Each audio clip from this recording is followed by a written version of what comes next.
Last 6 games, you outscored opponents 104 points in the paint. You're really dominating the paint on both ends of the floor. You think that's a big key to your success? I was really proud of our guys tonight. To win the paint again, 50-26. We're going to hang our hat there. That's what we do. We want to win the paint every single night. Give Philly credit. They made shots tonight. They made 13 threes. We'll stay with our defense, and we'll play the odds. We're an aggressive team. We're going to be in. We're going to be out, contesting those shots, and give that group credit. But I was proud of our guys, the way they responded down the stretch. That was a close game for us. We're learning in close game situations. We've never been together in close game situations. I was proud of the way we responded, the poise we had, and the way we closed out. James, how are you guys dominating in the paint so much? Is it as simple as you guys packing the paint in and basically daring opponents to shoot from the perimeter? I wouldn't call it daring. I would just say we're more committed to keeping the ball out of the paint, whether it's the man on the ball or those off the ball. We're not over-committing because it is going to produce a lot of threes. They shot 34 threes tonight. That's a lot of threes. And teams that shoot it well can make you pay for it. But we gotta have more urgency to those shooters. And like I said, give Philly credit. They made shots tonight. That team plays hard. They never have any quit. They don't die. And that's a credit to Brett Brown. In the fourth quarter, it seemed like the script reversed a little bit. They were able to get into the paint. What changed? Did maybe the team let off a little bit? Just in not the first quarter. In the fourth quarter. Yeah. I thought there were a couple of big buckets down the stretch. They got to our rim, and those are areas we have to clean up if we're going to be a dominant defense, especially down the stretch. In these previous couple games, we've been pretty solid in the fourth quarter protecting that paint. There were some mistakes there that we need to learn from, we'll grow from, and hopefully next fourth quarter we'll shore up those spots. What do you say to a young guy like Alfred when he is intentionally fouled there to send him to the line down the stretch? It would seem like for a rookie, for a young guy, that would be discouraging. You can imagine being that young rookie in front of that group. We believe in him, is what we say to him. Step up, make your free throws. We believe in you, believe in yourself. We're not going to pull him out. And there was a stretch there. I didn't want to lose a possession. That was the reason why we pulled him out that one time with Luke. I didn't want to lose the possession there. But we're going to trust Alfred Pagan. He can make free throws. He can continue to make free throws. He's working on it. We trust him. We believe in him.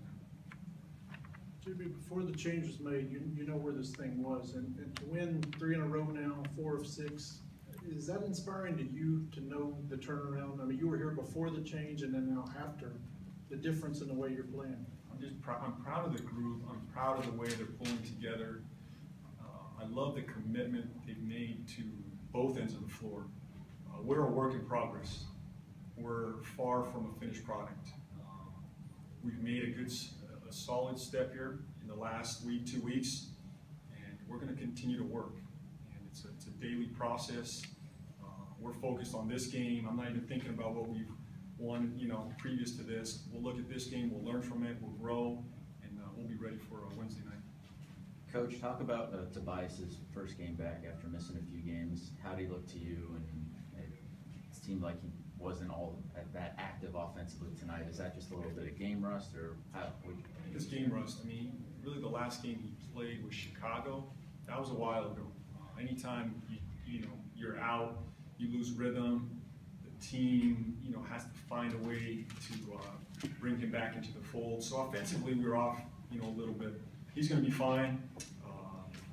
We played with him enough. I think it's just a little bit of game rust. Get his body right. I think he got off to a little slow start. I didn't like the gait he had early on. But I think as the game went, we trusted him in the fourth quarter. He helped us down the stretch. His numbers weren't. He was 2 for 6, and that'll get better. But I was proud of the way he defended, and he helped us in the fourth quarter. There haven't been a ton of opportunities for this all season, but is learning how to turn 8-9 point lead into a comfortable 15-point win still something that this team needs to work on, and how do you draw out those lessons in the way that the game ended the final 6 minutes tonight?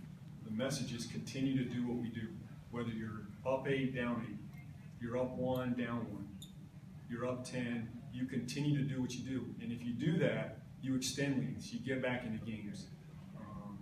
You know, it's not I don't think it's necessarily something where you learn to extend a lead. You just got to keep doing what you're doing. And when you bring in a new group, they've got to continue it. And the next group has to continue it. And that's the team effect we're trying to get. James, what was your rationale on Kyle tonight and on his minutes? Kyle O'Quinn? Yeah. It was just tough. It was tough to get Dedmon in the game. They play small. Went with Nick. I wanted to play Dedmon and Nick together, but their style of play and their lineup makes it tough. They play small. They had Covington, who's a big-time shooter, driver at 4. You know, that's tough. That's tough on our defense. So it was hard to get him in. I didn't get Dedmon as many minutes as I'd like. He was only at 10 minutes. But all those guys will stay ready, and we'll work tomorrow. Kyle O'Quinn will be ready, and Dwayne Dedmon will be ready. And in terms of that being lead to Willie playing the entire fourth quarter and what? Did he play the whole fourth quarter? Whole second quarter also. What about the output that you got from Willie tonight? Willie's he's helping us on both ends. He really is. He settles us offensively. He moves the ball. He takes what the game gives him. The guys like playing with him. He brings us a great spirit on both ends. He picks up defensively. Willie's helping us right now. We trust him, we believe in him. Just really, really proud of Willie. Coach, when they play small like that, does that really open it up for Vucevic? Yeah, I mean, and they were still making it tough. You know, they were small, but they were making it tough for us to post Vooch. You know, they were fronting the post, they were making it difficult. So we had to find ways to get him involved away from the post up, and we were able to do that tonight. The pick and roll produced a lot of driving lanes, you know, the pocket pass, the rolls for him were there. So against a team like this, we have to move him around and you know, try to be smart on how he gets his touches. Everyone good? 10:40.